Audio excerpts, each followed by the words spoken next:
वेदांत judicial law classes के माध्यम से फिर से आपके सामने 2016 का पेपर एमपी सिविल जज कर लेकर आया हूँ।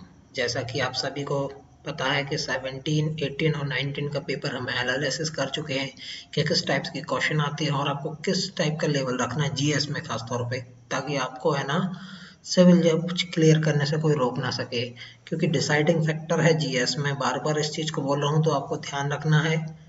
तो टाइम वेस्ट ना करते हुए मैं सामान्य ज्ञान के पेपर को फिर से डिस्कस करने आपके सामने बैठा हूँ। 2016 का पेपर देखिए, पहला क्वेश्चन आया हुआ था, आपके सामने स्क्रीन पे आ रहा होगा। 76th क्वेश्चन है ये। भारत का पहला खुले में शौच मुक्त राज्य कौन सा था? देखो, ओपन डेफिकेशन फ्री स्टेट कौन बना था सबसे पहला? सिक्किम राज्य था जो पहला जो खुले में शौच मुक्त बना हुआ था। कौन सा राज्य था? सिक्किम। और इस सिक्किम के बारे में एक चीज और बता देता हूँ कि ऑर्गेनिक फार्मिंग के लिए भी जाना जाता है। सबसे पहला राज्य है जो ऑर्गेनिक फार्मिंग के लिए जाना जाता है, जिसने अपनी 100% ऑर्गेनिक फार्मिंग करता है वहां पर। कौन करता है? सिक्किम। याद रखना, ऑर्गेनिक फार्मिंग का नाम आता है तो सिक्किम आपको लगाना है आंसर। अब गर्म पानी अभ्यारण्य, देखिए गर्म पानी अभ्यारण्य आप सोचेंगे ये क्या चीज है, कभी कभी ये नाम कभी आपने सुने भी नहीं होते ऐसे, इसलिए आपको कई सेंचुरीज याद रखना है कि वाइल्ड लाइफ सेंचुरी कौन सी कहाँ पर है, क्योंकि ये सीजी के पेपर में मैं एनालिसिस जहाँ तक कर पाया हूँ, तो आपको बहुत अच्छे से पढ़ना होगा मध्य प्रदेश को, देश को और इवन वर्ल्ड के कुछ मेन मेन टॉपिक्स को। अब देखिए, गर्म पानी अभ्यारण्य हो सकता है कि आपको नहीं पता हो, तो इस टाइप के क्वेश्चन को आपको एलिमिनेशन मेथड से करना होता है। बिल्कुल भी नहीं पता जिसके बारे में, तो आपको गुजरात की पता होगा। गुजरात में गिर है, असम में देखिए क्या है, गर्म पानी अभ्यारण्य कहाँ पर है? असम में लोकेट करता है, नागालैंड में नहीं है, सिक्किम में नहीं है। अगर तो आपको इस टाइप के क्वेश्चन थोड़े से डेप्थ वाले होते हैं क्वेश्चन, इनके बारे में पता होना जरूरी है। अगर नहीं होता है तो आप एलिमिनेशन मेथड लगा सकते हैं इनमें।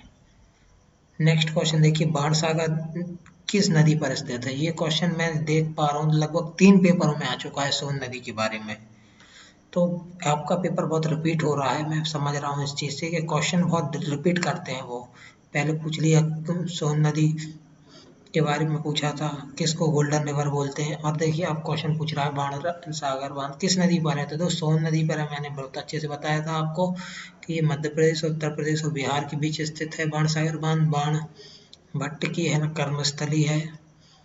चंबल नदी पर तो देखो गांधी सागर, राणा सागर बांध बने हुए हैं। पार्वती रिवर और बाणगंगा इनमें से किसी पे नहीं है, सोन नदी पर स्थित है बाण सागर। आपको क्लास में मैंने बहुत अच्छे से पढ़ाया ये चीज, बाण सागर बांध, ये सारे डैम्स वगैरह।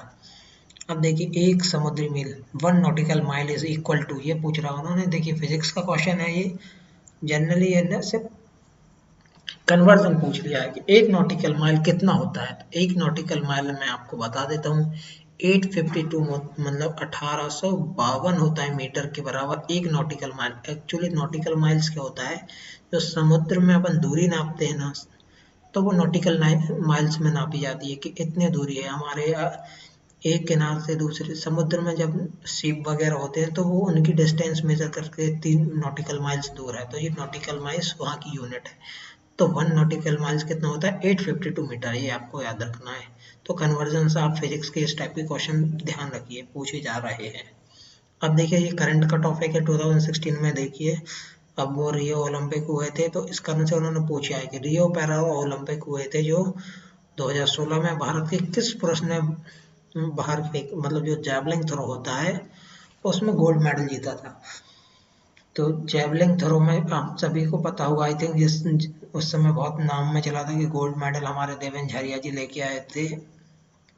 और पैरा ओलंपिक है ये। देखिए याद रखना है कि जो पैरालिसिस होता है, जिन लोगों को पैरा ओलंपिक होता है, उसमें देवेंद्र झारिया ने गोल्ड मेडल लिया था सबसे ज्यादा। लंबा फेंक के, क्या जैवलिन होता है, मतलब क्या, तो भाला होता है जैवलिन, मतलब हिंदी में भाला बोलते हैं उसको सबसे ज्यादा लंबे उन्होंने दूरी पर फेंका था। जीतू राय का संबंध तो शूटिंग से है। तो कई चीजें ऐसी भी होती हैं कि अगर आपको बिल्कुल भी नहीं पता, तो अगर कुछ प्लेयरों के नाम याद रखो, उनका फील्ड याद रखो।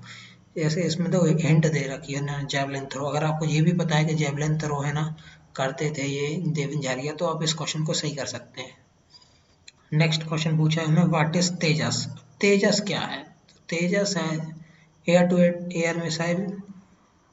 ये तो air to remote operated aircraft तो है नहीं, स्पेस लॉन्चिंग व्हीकल तो है नहीं। First Indian mid fighter plane है। तो तेजस की बहुत न्यूज में चला था कि इंडिया ने पहला अपना स्वदेशी लड़ाकू विमान बना लिया है तेजस।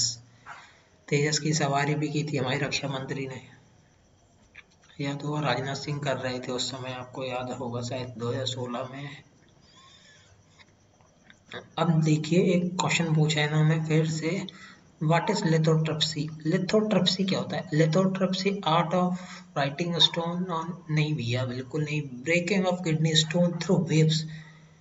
अगर आपका इस किडनी का इलाज हुआ होगा, स्टोन जिनको हुआ होगा वो इस चीज़ से बहुत अच्छी से फेमिलियर होंगे कि लिथोट्रिप्सी होता है, टेस्ट होता है, एक्चुअली ये प्रोसेस होती है जिसके थ्रू क्या होता है, जो किडनी स्टोन होता है उसको ब्रेक करते हैं वेव से, विदाउट ऑपरेशन जो होता है ना, कहते हैं किडनी का स्टोन बिना ऑपरेशन की तोड़ते हैं, वो यही बारी मेथड होती है कौन सी, लिथोट्रिप्सी। कार्बन डेटिंग तो अलग ही चीज़ है, कार्बन डेटिंग में तो अपन उसकी ईयर पता करते हैं, फॉसल फ्यूल्स वगैरह की। देखिए अब नेक्स्ट क्वेश्चन हमने पूछा है, राज्यसभा में सदस्यों की अधिकतम संख्या क्या है? बिल्कुल बेसिक सा क्वेश्चन है, अगर आपको पता हुआ कि हमारा जो एक होता है राज्यसभा, एक होता है लोकसभा, तो राज्यसभा की जो फाइनल है ना, जो मैक्सिमम फिक्स्ड स्ट्रेंथ है, वो हम लोगों ने 250 कर रखी है। हमारे भारतीय संविधान ने है ना उसको 250 फिक्स कर रखी है कि 250 से ज़्यादा नहीं हो सकती मेंबर्स, तो 250 है ना। ये बेसिक क्वेश्चन है, अगर आप राज्यसभा लोकसभा पढ़ेंगे तो आप समझ पाएंगे कि इसकी बेसिक स्ट्रेंथ होती है ये। ओके, अब देखिए फिर से एक क्वेश्चन आया है जो रिपीटेड होते हैं कि भाई कौन सा डे किस तौर पे मनाया, जैसे अभी इसके पहले संविधान दिवस मनाया था, तो आपको दिवस याद रखने कौन सा दिवस किस रूप में मनाया जाता है। अब विश्व उपभोक्ता अधिकार दिवस पूछा गया है, world consumer right day observe कब मनाया जाता है? 9 नवंबर, 5 सितंबर, 15 मार्च और 10 सितंबर। तो 15 मार्च को जो हमारा राष्ट्रीय कंज्यूमर डे, तो आपको डेज वगैरह याद रखना है। देखिए मैं एनालिसिस कर रहा हूँ, आपको हो सकता है इनके आंसर पता हो, तो मैं आपको ये चीज़ बता रहा हूँ। देखो बहुत सारी चीज़ें ऐसी आई हैं जो रिपीटेड हो रही हैं, कि डेज वगैरह पूछते हैं, वो के इंस्ट्रूमेंट वगैरह पूछते हैं। अब देखिए जो करंट में स्पोर्ट्स हो रहा है उनसे भी क्वेश्चन बन रहे हैं, रिवर्स वगैरह से बन रहे हैं, डैम से बन रहे हैं। तो एनालिसिस का मतलब यही है कि आप समझें कि क्या पढ़ना है क्या नहीं पढ़ना है। नेक्स्ट क्वेश्चन पे आते हैं, हम क्या पूछ रहे हैं, वो who among the following wrote the Sanskrit grammar? तो संस्कृत ग्रामर किसके द्वारा लिखी गई थी? कालिदास के द्वारा, चरक के द्वारा, पाणिनि के द्वारा, आर्यभट्ट के द्वारा? बिल्कुल इसका आंसर पाणिनि हो जाएगा। पाणिनि को कहते हैं संस्कृत की ज्ञाता। संस्कृत की मतलब कह सकते हैं कि जो ओरिजिन हुआ है तो वो पाणिनि के द्वारा ही हुआ है। पाणिनि ने संस्कृत भाषा में बहुत सारे ग्रंथ भी लिखे हुए हैं। और जो कालिदास का बात है तो भारत के शेक्सपियर बोला जाता है इनको, किसको? कालिदास को। चरक तो कनिष्क के दरबार में थे। और आर्यभट्ट के वक्त, आपको आर्यभट्टम तो सबको पता होगा। तो पाणिनि ने संस्कृत की ग्रामर लिखी हुई है, जो ग्रामर आप संस्कृत की पढ़ते हैं वो पाणिनि की देन है। ओके, देखिए भारत के लिए रियो ओलंपिक में महिला कुश्ती का पहली, तो करंट अफेयर से क्वेश्चन बने हुए हैं। रियो ओलंपिक में का पहली बार ओलंपिक में मेडल किसने जीता था? महिला ने। पीवी सिंधु, दीपा कर्मकर, साक्षी मलिक, साइना नेहवाल। बिल्कुल, दो साइना नेहवाल तो अलग ही कर दिए ये ऑप्शन को, साक्षी मलिक हैं। दीपा कर्मकर देखिए जिम्नास्टिक वाली हैं। पीवी सिंधु का आप सभी को पता होगा, पीवी सिंधु क्या खेलती हैं? पीवी सिंधु है ना बैडमिंटन खेलती हैं। देखो तो साक्षी मलिक इसका बिल्कुल सही हो। देखो आपको ऑप्शन भी ऐसे दे रखे हैं कि बेसिक अगर आपको पता है कि कौन सा बंदा कौन सा इवेंट खेलता है तो आप इस चीज़ को रिलेट कर लेंगे। और उस कुश्ती में वैसे भी साक्षी मलिक जी को बहुत सम्मानित किया गया था, आप सभी को आई थिंक याद होगा इनके बारे में कि इन्होंने मेडल लेके आई थी। अब निम्नलिखित में से कौन सा एक्सप्रेसवे भारत का सबसे लंबा एक्सप्रेसवे है? अब देखिए 2016 का क्वेश्चन है, तो उसके according Yamuna expressway, Mumbai Pune western expressway और आगरा लखनऊ एक्सप्रेसवे। तो फोर्थ ऑप्शन है जो आगरा लखनऊ एक्सप्रेसवे, वो इंडिया का सबसे लॉन्गेस्ट था एक्सप्रेसवे। आई थिंक ये था 302 किलोमीटर। और अभी पूर्वांचल एक्सप्रेसवे बन रहा है और शायद बन के भी तैयार हो गया, फिर वो सबसे बड़ा हो जाएगा पूर्वांचल एक्सप्रेसवे। तो आप पूर्वांचल एक्सप्रेसवे भी ध्यान में रखना कि उस समय तो क्या आगरा लखनऊ एक्सप्रेसवे। अब नेक्स्ट क्वेश्चन पे आते हैं अपन। क्या रखा है, which of the following which is not found in animal cell. देखो एनिमल सेल में क्या नहीं पाया जाता है, cell wall of cellulose, nucleus, mitochondria और राइजोसोम्स। तो ये न्यूक्लियस, माइक्रोकॉन्ड्रिया और राइजोसोम्स ये सारे एनिमल सेल में पाए जाते हैं, लेकिन सेलुलोज नहीं पाया जाता। सेल वॉल में सेलुलोज कहाँ पाया जाता है? सेलुलोज वही होता है ना जो जानवर खाते हैं ना, चारा वगैरह कुछ खाते हैं, फिर उसको सेलुलोज उसको पचाता है, मुंह चलाते रहते हैं, आप लोगों ने देखा होगा। तो सेलुलोज हमेशा एनिमल में नहीं पाया जाता, प्लांट्स वगैरह में पाया जाता है, जो प्लांट की पत्तियां होती है जो खाते हैं एनिमल। तो सेलुलोज काय में पाया जाता है? प्लांट में पाया जाता है, ना कि एनिमल में। मध्य प्रदेश में किस स्थान पर प्रतिवर्ष अखिल भारतीय शास्त्रीय नृत्य उत्सव का आयोजन होता है? देखिए अब इसमें कुछ है, मध्य प्रदेश का क्वेश्चन है, इसमें ये क्या बोल रहे हैं कि क्लासिकल डांस फेस्टिवल कहाँ होता है।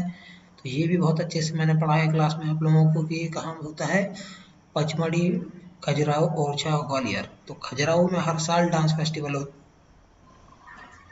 आई थिंक आप सभी को पता होगा। और खजुराहो को मध्य प्रदेश का क्या बोलते हैं? अयोध्या। याद रखना, ये रामलला जी की पूजा होती है ओरछा में। अयोध्या बोलते, मैंने शिल्पकला का तीर्थ बोलते हैं एक्चुअली खजुराहो को, मेरे टंग स्लिप हो गई थी। ये ओरछा को बोलते हैं रामलला की सरकार, और अयोध्या ओरछा, ओरछा नगरी है रामलला की नगरी, ठीक है। अब नेक्स्ट क्वेश्चन पूछ रहा है, बेसिक सा क्वेश्चन, ओजोन लेयर किससे बचाती है? देखिए ओजोन लेयर अल्ट्रावायलेट रेस से बचाती है, बचपन से पढ़ते आ रहे हैं कि जो हमारे O3 होती है ओजोन लेयर, हमारे अर्थ को है ना अल्ट्रावायलेट रेस से बचाती है। ये होता है आपके क्वेश्चन यहाँ पे जीएस के खत्म। तो आपको ये चीज याद रखना है कि आपके पेपर में बिल्कुल बेसिक क्वेश्चन आ रहे हैं। आप बेसिक नॉलेज के साथ अगर अच्छे से पढ़ेंगे तो आई थिंक आपके 20 में से 20 नंबर भी आ सकते हैं। और अगर आपको जीएस पढ़ना है तो हमारी क्लास आप ज्वाइन कर सकते हैं, हमारी रेगुलर क्लासेस चल रही हैं। Okay thanks. और कोई सजेशन वगैरह हो आपको तो आप बिल्कुल कमेंट बॉक्स पर नीचे कमेंट कर सकते हैं। धन्यवाद।